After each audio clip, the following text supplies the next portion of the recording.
Key to a successful climbing experience is proper, well-fitting equipment. Make sure to get shoes that fit your foot snug, but not too tight. Otherwise, they may cause pain while climbing. Next, put on a harness by putting your feet through the leg loops and pulling the harness up until it is resting on the top of your hips. Cinch down the straps by feeding the harness through the buckle and pull tight. Feed the harness back through the loop so the red tape is hidden.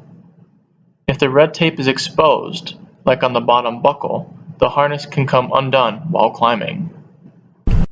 Begin tying a figure-8 knot by crossing the rope over itself to form a loop. Then bring the rope behind the loop and pull it through the front. You have successfully tied the knot if the rope resembles an 8, as the name suggests. Put the end of the rope through your belay loop and feed it back through the knot. Have the rope parallel itself on the same side as you wind through the figure-8.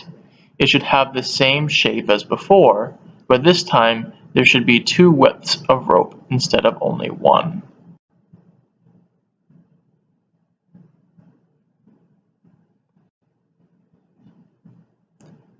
Once you pull the knot tight, tie a double fisherman's knot above the figure-8. Begin by crossing the free end of the rope over the belayer's end of the rope and bring it behind itself to form an X shape. Wind the rope again downwards toward the figure-8 knot. If there is excess rope, this step may be repeated. Finally, feed the end of the rope through the middle of the circles and pull it tight.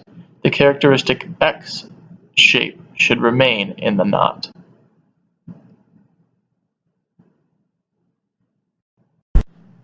Communication with the belayer is critical. Know the necessary climbing commands before climbing to ensure you and the belayer are both safe. Begin by saying, "on belay," and wait for the belayer to affirm by saying, "belay is on." This means the rope is tightened. Next say, "climbing," and wait for the belayer to say, "climb on." You may now proceed to climb. The climber in this video is climbing the green route.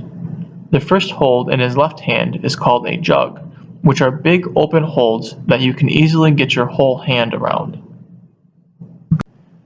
The climber uses his leg strength to spring higher on the wall and grabs a sloper with his left hand.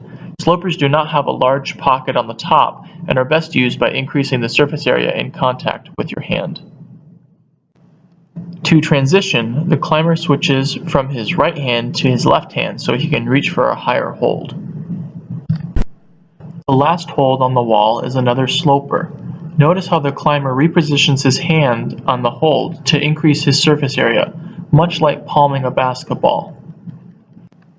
He again switches hands to reach for the top of the wall with his right hand. Unfortunately, he is unable to reach and has to raise his left foot to a higher foothold to gain leverage.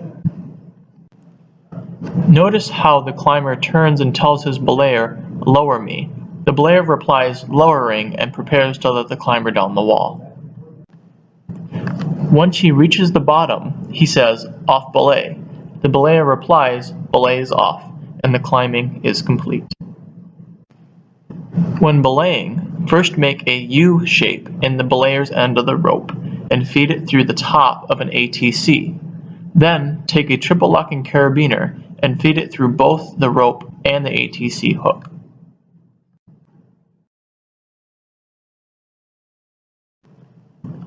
Check to make sure the triple locking carabiner is securely closed. Have both the climber and belayer inspect each other by checking that the harness, ATC, carabiner, rope, and knots are all properly secured. Communicate the climbing calls as before. When you go on belay, pull the rope tight so there is tension on the climber. As the climber climbs, pull the rope through to pull up the slack. If he falls, he should fall no farther than 3 feet before being caught by the rope. Whenever slack is not being taken up, the belayer should have his hands holding the rope securely at his side. This creates friction on the rope and allows the belayer to catch the climber should he fall at any moment. When the climber is ready to come down the wall, Slowly bring the rope away from the hip. This reduces the friction on the ATC and allows rope to feed through so the climber can descend the wall. When the climber reaches the ground and says, "Off belay," release tension on the rope and say, "Belay is off." You have now safely finished belaying.